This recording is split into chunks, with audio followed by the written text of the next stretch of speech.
Hello and welcome back to the Sideboard. I'm Ruben Bressler and I'm here with the sales lead for StarCityGames.com here in Washington, D.C., Chad Danielle. Chad, thank you for joining me. Thank you, Ruben, for having me. Yeah, no problem. And I just wanted to bring you into the Sideboard because I was having some discussions with you earlier, and I thought people at home might be interested to know the big sellers for the weekend, the popular cards, the movers and the shakers. We'll start with today, Legacy, since it's fresh on your mind. What are some of the more popular cards that surprised you, maybe a little bit, or maybe some that didn't? Well, the one that didn't really surprise me, which a lot of people had predicted was going to be coming around, is the Graveyard Hate is coming back. Sure. The #1 sideboard card that we sold today was Grafdigger's Cage. It was, it sold far and above more than any of the other cards we had. Then some other cards I wasn't really seeing that came in was Perish. That one came in. Perish is picking up a little bit of popularity because Maverick is coming back into popularity. It's a good way for the Merfolk decks and some of the other black-based decks, or decks that can even just splash black, to be able to deal with Nimble Mongoose. Sure. Yeah, and then along that black theme, we also had Surgical Extraction that really picked up a lot today. Sure, and, a lot more Snapcaster decks. And on the artifact theme, also Ensnaring Bridge seemed to come back. We sold quite a few Ensnaring Bridges. Really? Yes, we did. Interesting. So I guess that's sort of in response to Merfolk coming out? Probably because, the blue subtype, then Merfolk was very popular across the board. All the variant, all the variable. Yeah, all the variant types. Variant types.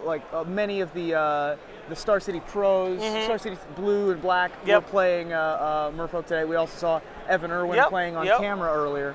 So I see you also have Forkbolt marked on your list. Yes, that one did surprise me. I knew some red was coming into the format.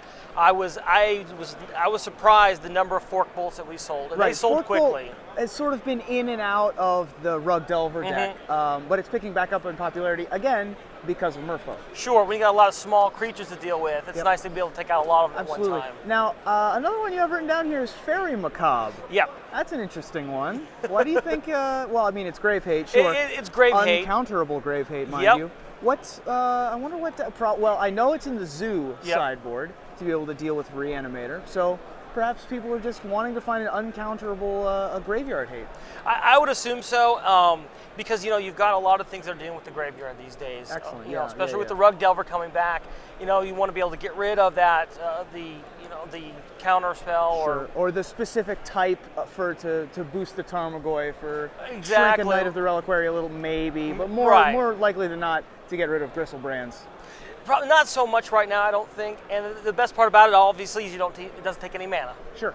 And so people can't see it coming as well, and they think you might be tapped out. And so. Yep. And I've also actually seen Fairy Macabres in the sideboard of Maverick because Maverick lists are running one Fauna Shaman. Yep. So that they can search up the Graveyard Hate. Yeah, and then on the land base, and again, this one I wasn't exactly seeing coming, was City of Traders. We sold quite a few City of Traders today. Right. A lot of the Sneak and Show decks. And in the sideboard of the Reanimator decks, when they sideboard into Show and Tell, as well as these Ensnaring Bridge decks. A lot of the Metalworker style decks are playing City Traders. So let's move on to Standard. If you could tell me just a couple of the things from Standard that stood out to you. Well, what we sold a lot of for some reason, I guess people wanting some free spells, was Gut Shot and Gitaxian Probe. Sure. Always popular. They're very popular. Delver saw an uptick in popularity yesterday with 4 copies in the top 8. Yep. And then also Trading Posts seem to be selling very steady. Yeah. Along with your standard Bonfire of the Damned, Thrag Tusk, Talran, Sky Summoner. Yep, Talran definitely picking up in popularity, sort of replacing Restoration Angel a lot of the time in the Delver decks. Restoration Angel's sales weren't quite as high as they have been in the past. Talran definitely eclipsed Restoration Angel this time around.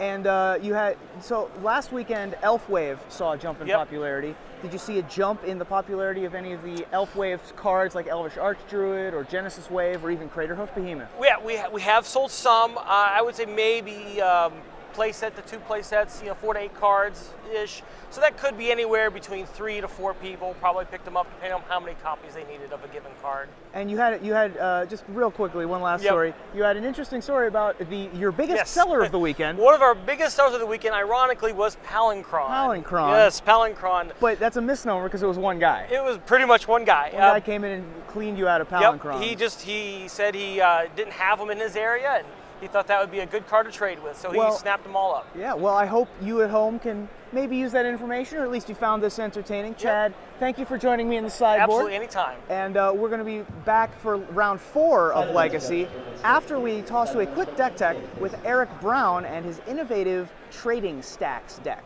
We're live from Star City Games, Washington, D.C.